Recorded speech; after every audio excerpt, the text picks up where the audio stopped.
Stanza du Périer.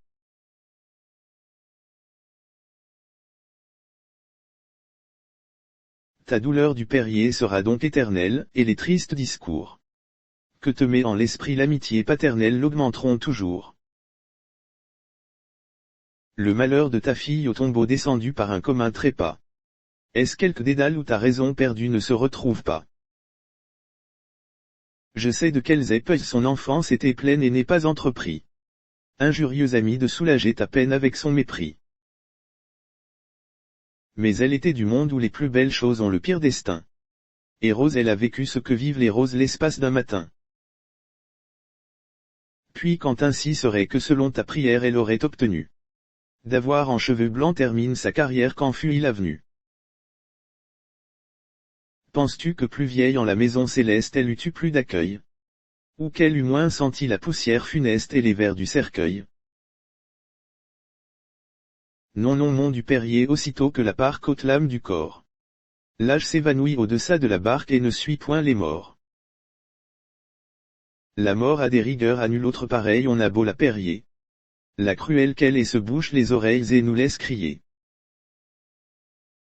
La pauvre en sa cabane où le chaume le couvre est sujet à ses lois.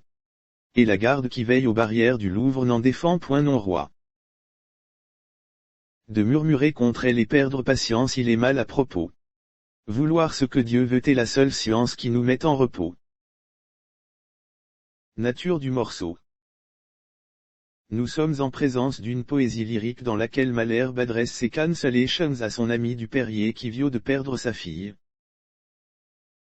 Les sentiments. Ne faut-il pas pour consoler un ami ressentir soi-même la douleur qu'il éprouve? Malherbe vous pareil l'affect de la mort de la jeune fille. Oui pour consoler un ami il faut ressentir soi-même la douleur qu'il éprouve. Malherbe sans doute est compatit au chagrin de du Périer mais il ne vibre pas à l'unisson de sa grande douleur. Il est d'ailleurs pote lyrique plus par la forme que par le fond. Il ne nous laisse rien deviner de son cœur soit qu'il fût réellement froid soit qu'il appartint à cette catégorie d'âmes qui volaient leurs emotions. Cette poésie admirable nous le verrons par le rythme, le style, les figures est très sec de sentiments. De ces cancellations vous paraissent-elles touchantes? Non dire à un père affligé la mort et le destin commun lui recommander le calme et la résignation tout cela semble bien froid bien banal à l'usage de tous et de toutes les douleurs. Un père qui pleure sa fille voudrait qu'on lui parlât de sa fille à lui de sa douleur personnelle. 3. Est-ce au cœur que s'adresse Malherbe? À quoi s'adresse-t-il? Il indique dans la 4, 5, 6 et 7 stances notamment les motifs qu'a du Périer de ne pas continuer à s'affliger. Préciser ces motifs ce n'est pas au cœur que s'adresse Malherbe c'est à la raison. Or quand le cœur d'un afflige se révolte ou se brise c'est avec son cœur sa pitié et sa sympathie qu'un ami peut le consoler. Malherbe lui entreprend de prouver par le raisonnement que le père doit se consoler. L'exposition de ces motifs occupe les stances 4, 5, 6, 7. Les plus belles choses meurent ta fille comme les roses n'a vécu qu'un matin, le ciel et le tombeau eussent été même pour elle si elle fut morte vieille. La mort est impitoyable et généralité, cette cruauté, cette fatalité de la mort ce sont des motifs éternellement traits en poésie mais si vrai qu'ils fussent ils ne pouvaient consoler un père pour qui peut-être sa fille était tout et l'univers rien. 4. À quel sentiment fait appel Malherbe dans la dernière stance? À la résignation qu'il comprend d'une manière un peu froide. La soumission à la volonté divine n'interdit pas le déchirement de l'âme et ne l'exclut point et le repos n'est pas aussi facile à une grande douleur que semble le dire Malherbe. Sa penée très haute reste un peu sec dans l'expression. 5. D'où vous paraît provenir le meurite de cette piste de vers? De sa forme qui est impeccable, le rythme est admirable, les vers fermes gracieux, les vers amples alternant avec les vers plus courts qui semblent retomber et comme c'est un air pour exprimer l'anéantissement des choses, la fatalité de la mort, les images sont harmonieuses et si la sensibilité manque du moins rencontre Théon en cette poésie une gravité noble et simple. Si ce morceau traitait en général le thème de la mort au lieu d'être une consolation particulière il nous semblerait très beau. 6. Quelles sont à voir avis les plus belles stances? A. La 4e, la comparaison de la jeune fille avec les roses quoique banale est exquise. La 8e est admirable grâce à cette image originale familière et d'autant plus frappante de la mort qui se bouche les oreilles et nous laisse crier. La 9e enfin contient une merveilleuse antithèse précisée concrétisée par l'évocation du pauvre chaume et du Louvre royal et une belle image 7 des soldats qui veillent à la porte du roi et le protégeant de tout sauf de la mort. L'analyse du morceau. Division R composition 1 combien celle piste de vers contient L de stances, dire en quoi une stance diffère d'une strophe, la piste contient 10 stances, strophe veut dire étymologiquement tour, stance arrêt on appelle strophe un ensemble de vers reniés dans un ordre déterminé produisant par leur liaison et leur retour un effet agréable à l'oreille, mais il n'est pas nécessaire qu'il y ait à la fin de la strophe un repos et que le sens de la strophe soit complet dans la stance. Les vers sont reniés aussi dans un ordre déterminé mais il faut que leur ensemble produise un sens complet dans la pratique. Les deux sens sont très voisins et l'on peut indifféremment employer stance ou strophe pour les odes telles que celles que nous étudions. 2. Essayer de donner un titre à chaque stance. A ta douleur persiste B la raison s'égare C je ne me prise pas ta peine D sur terre les plus belles choses, rose et jeune fille, meurt le si ta fille eût vécu vieille la mort et la tombe eussent été les mêmes pour elle F il n'est pas d'âge pour la mort G la mort est inexorable H tout y son sujet il a résigné Chen est le seul remède. Idées secondaires. 3. Quelle est la seule expression du morceau qui vous paraît montrer l'affection du pote pour Dupérier? Dans la 7e strophe il l'appelle mon Dupérier terme amical et compatissant. Mon au XVIe siècle équivalait à notre, mon cher, et on le trouve souvent employé dans les poésies ou lettres que les auteurs adressaient à leurs amis. 4. Quelle allusion fait Malherbe à la mythologie?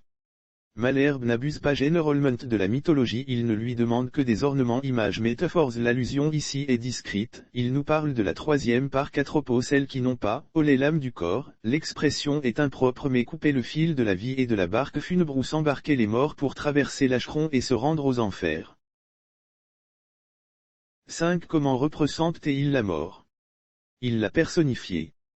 Il la représente comme une personne puissante et inexorable qui fait sa besogne sans s'occuper des malheureux qui la supplient. Yali se bouche les oreilles décidé à ne rien entendre. L'image est belle, originale, frappante dans sa familiarité.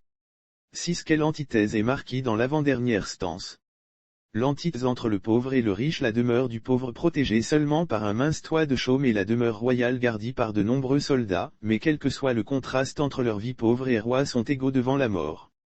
Cette strophe est très belle quoique l'idée n'en soit pas neuve, l'antiquité le moyen âge surtout, on célèbre par la poésie et l'art l'édalite des hommes dans la mort, mais les vers de Malherbe ont une solennité simple et forte qui rajeunit cette idée éternelle.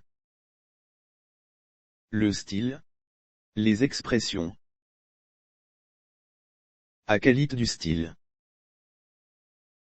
Un fait ressortir au moyen de quelques passages bien choisis la correction et la netteté du style de Malherbe dans ce morceau. Malherbe a reforme la langue potique, il la voulait claire pure bien française, il demandait qu'on usât de termes appropriés consacresse la correction et la netteté du style de Malherbe, dans ses vers écrits dans un français impeccable débarrasse des termes anciens ou bizarres qui surchargeaient la langue de plus l'idée est toujours exprimée avec clarté développée.